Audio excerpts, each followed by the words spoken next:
નમસ્કાર વિદ્યાર્થી મિત્રો, આપ સૌની યુટ્યુબ ચેનલ ઈ જ્ઞાન મેન્ટરમાં આપનું હાર્દિક સ્વાગત કરું છું. મિત્રો, આજે આપણે ધોરણ 6 અંગ્રેજી વિષયના યુનિટ 10 સ્કૂલ ઓફ સ્કિલ્સના speaking and do it yourself વિભાગની આજે આપણે આ વિડીયોમાં ચર્ચા કરવાના છીએ.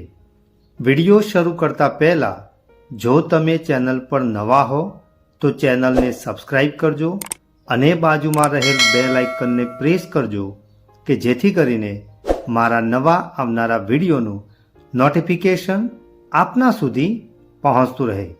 તો જોઈએ મિત્રો આજનો વિડીયો.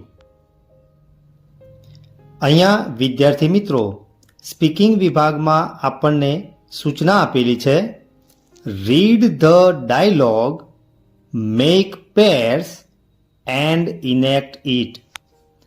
સંવાદને વાંચો, બેની જોડીમાં કામ કરો અને બેની જોડી બનાવી અને આ જે સંવાદ છે એને ભજવો. અમન સેઝ હે, waves hand in greeting, how's it going? અમને પોતાના બંને હાથ ઊંચા કરી અને કહ્યું કે કેવું ચાલી રહ્યું છે.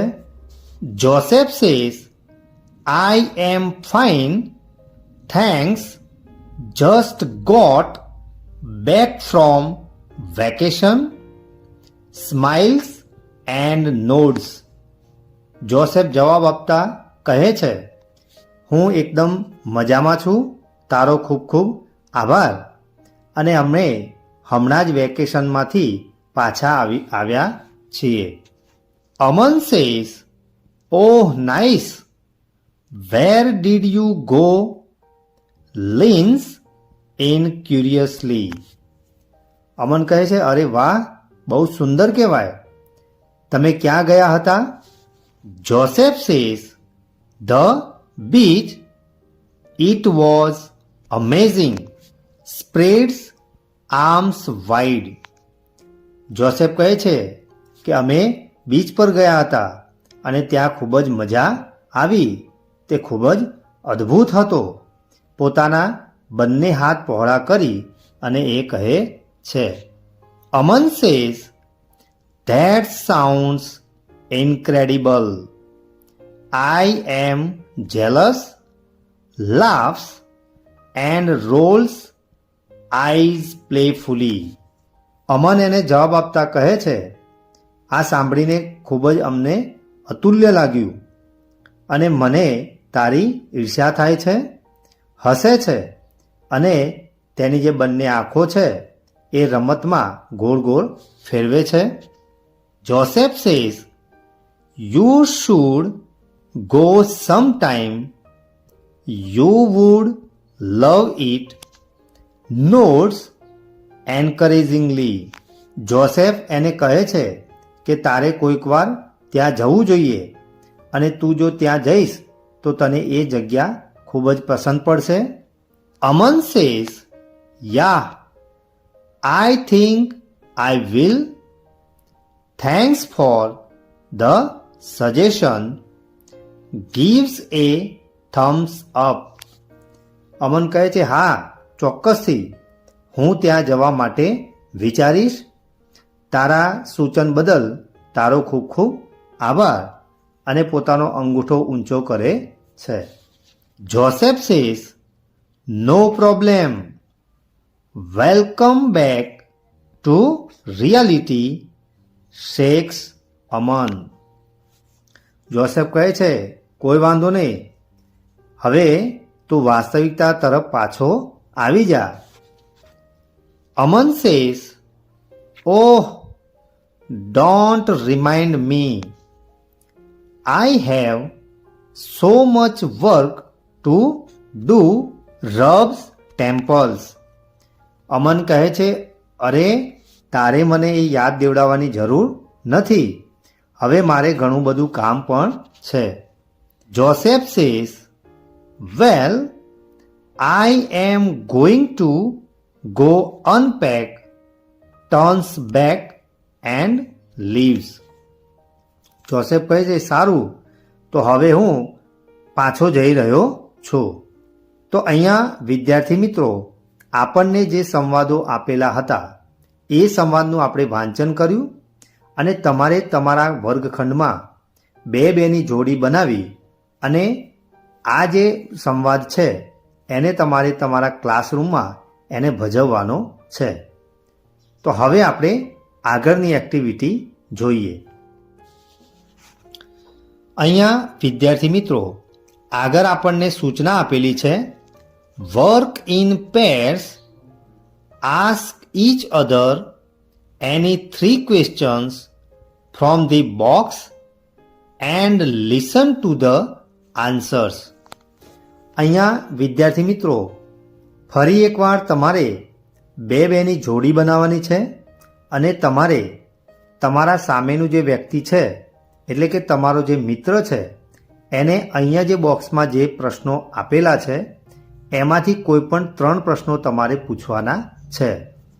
મિત્રો તમે જે પ્રશ્નો તમારા મિત્રને પૂછશો એમાંથી તમને કયા પ્રકારના જવાબો મળે છે એ તમારે માત્ર સાંભળવાના છે. તો અહીંયા વિદ્યાર્થી મિત્રો ઉદાહરણ સ્વરૂપે જો પહેલો પ્રશ્ન અહીંયા આપેલો છે, ડુ યુ લાઈક કુકિંગ, જો તમે એવો પ્રશ્ન તમારા મિત્રને પૂછો તો એ તમને શું જવાબ આપે છે એ માત્ર તમારે સાંભળવાનો છે. તો અહીંયા અલગ અલગ પ્રકારના તમને પ્રશ્નો આપેલા છે. એ પ્રશ્નોમાંથી તમારે કોઈ પણ 3 પ્રશ્નો પસંદ કરવાના છે અને એ તમારે તમારા મિત્રને પૂછવાના છે. તો અહીંયા આ એક્ટિવિટીમાં તમારે તમારા મિત્રની સાથે પ્રશ્નોત્તરી કરવાની છે. હવે આપણે આગળ જોઈએ. Find out a story from the library related to any one topic given below and narrate it in your assembly. અહીંયા આપણને 5 પ્રકારના ટોપિક આપેલા છે. એમાંથી તમારે કોઈ પણ એક ટોપિક વિશે તમારી શાળાની લાઇબ્રેરીમાંથી માહિતી ભેગી કરવાની છે અને એ માહિતી ભેગી કર્યા પછી તમારે પ્રાર્થના ખંડમાં તમારે એનું વાંચન કરવાનું છે. તો અહીંયા નંબર 1માં આપેલું છે ટાઈમ મેનેજમેન્ટ, નંબર 2માં છે પ્રોબ્લેમ એન્ડ સોલ્યુશન એટલે કે સમસ્યા અને એનું નિવારણ, નંબર 3માં છે કોમ્યુનિકેશન એટલે કે વાતચીત, નંબર 4માં છે ક્વિક રિસ્પોન્સ એટલે કે તાત્કાલિક જવાબ અને નંબર 5માં છે હેલ્પ એટલે મદદ. તો વિદ્યાર્થી મિત્રો અહીંયા તમને જે 5 ટોપિક આપેલા છે એ 5 ટોપિકમાંથી કોઈ પણ એક ટોપિક તમારે પસંદ કરી અને એના વિશેની જે માહિતી છે એ તમારે તમારી લાઇબ્રેરીમાંથી મેળવી અને એના વિશેનું જે વર્ણન છે એ તમારે પ્રાર્થના ખંડમાં કરવાનું છે. તો વિદ્યાર્થી મિત્રો આજે આપણે સ્પીકિંગ વિભાગમાં સંવાદનું વાંચન કર્યું અને એ વાંચન કર્યા પછી તમારે તમારા વર્ગખંડમાં બેની જોડીમાં તમારે એને રજૂ કરવાનું છે. એના વિશેનો આપણે અભ્યાસ કર્યો. તો વિદ્યાર્થી મિત્રો આજે ચલાવેલ speaking and do it yourself વિભાગમાં તમને મજા આવીને? આશા રાખીશ કે આજે ચલાવેલ speaking and do it yourself વિભાગમાં તમને સંપૂર્ણ ખ્યાલ આવ્યો હશે. જો તમને આ વિડીયો ગમ્યો હોય તો વિડીયોને લાઈક કરજો અને શેર કરવાનું ભૂલતા નહીં. ફરી મળીશું આવા જ ઇન્ટરેસ્ટિંગ ટોપિક સાથે. ધન્યવાદ.